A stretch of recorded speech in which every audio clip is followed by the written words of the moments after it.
At Christmas dinner, my parents handed my brother a $10,000 check, then turned to me and said, "Failures don't get rewards. You don't deserve a damn thing." My brother laughed, while they told me I was an embarrassment to the family. I stood up, said understood, and walked out into the night. That was 4 years ago. 3 weeks ago, I made a move they weren't prepared for. Today, they left dozens of messages screaming, "Answer your phone." He doesn't even belong in this house anymore. He made his choices. Let him live with them. Honestly, if he's back, it's probably to beg for money. I was standing just inside the foyer when I heard those words. It was like time folded in on itself. The present stitched back to the Christmas 4 years ago when everything fractured. My name is Elliot. I'm 28 now, but that night, that one Christmas dinner, I felt like I aged a decade in a second. Let me take you back to the moment it all came undone. The house smelled like cinnamon and passive aggression. The lights were up, the music played faintly in the background, and I had even ironed my shirt for once, stupidly thinking this might be the year they saw me. "Merry Christmas, Zach," my mother chirped, sliding a thick envelope across the table with a performative smile that didn't quite reach her eyes. Zach, my older brother, the golden boy, the one with the business degree and Dad's jawline, opened it and burst out laughing. 10 grand? Holy schwat! Are you serious? Dad raised his glass.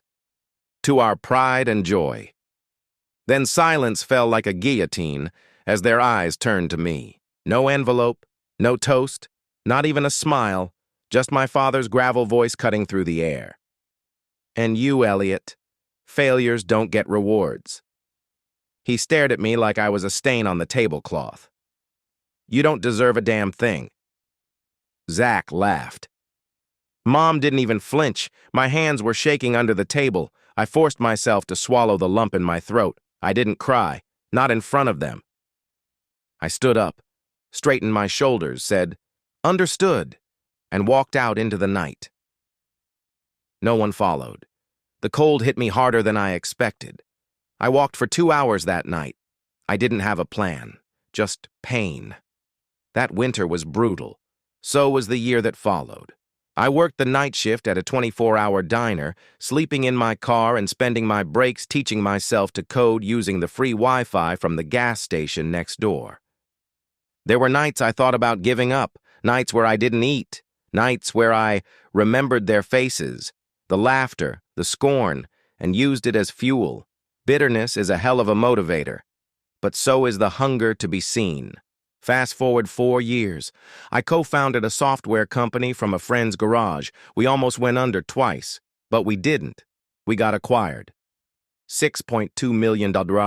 No headlines, no big announcements. I kept it quiet. Private, just how they like to keep me. My first move?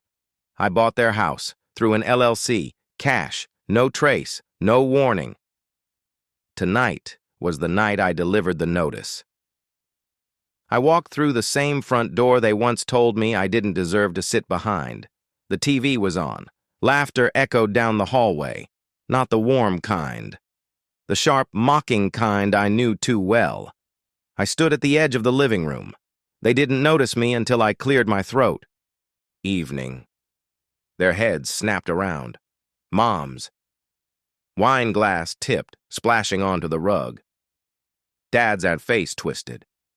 Zach actually flinched. "What the hell are you doing here?" Dad barked. I held out the envelope. He opened it, read it, turned pale. "Eviction notice?" I nodded. "I own this house now." Silence. "You can't be serious," Mom whispered. "This is our home." I looked at her, really looked, and for the first time in my life I felt nothing. No ache, no desperation, just a calm I'd never known. "You were right," I said softly.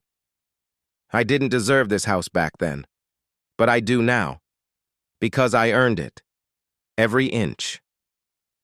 What followed wasn't rage, It wasn't even defense, it was desperation. We didn't mean it, Dad muttered. We were just disappointed.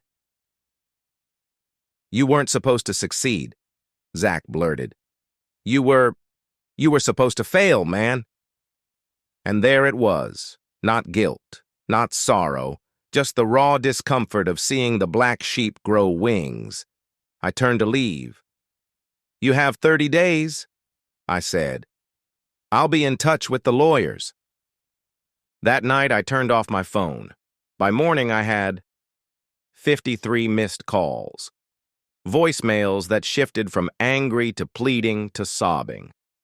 Elliot, please call us back. You don't have to do this. This is family. We're sorry. They weren't sorry. They were scared. Scared of losing the house. Scared of the shame. I wasn't angry. Not anymore. I was done. I sat on my balcony. In my own apartment downtown, coffee in hand, watching the sun break over the skyline.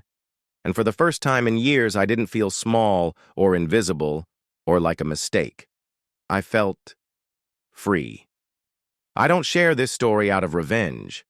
I share it for the ones who were told they'd never make it, for the black sheep, the quiet ones, the ones who clapped for others while no one clapped for them. Keep building in the shadows. Keep going. Success doesn't have to scream, but when it does, make sure they hear every damn word. If this story touched something quiet and aching inside you, like, share, or subscribe, not for me, for the ones who sat in silence while others were celebrated, for those who were overlooked, unheard, and uninvited, but kept going anyway.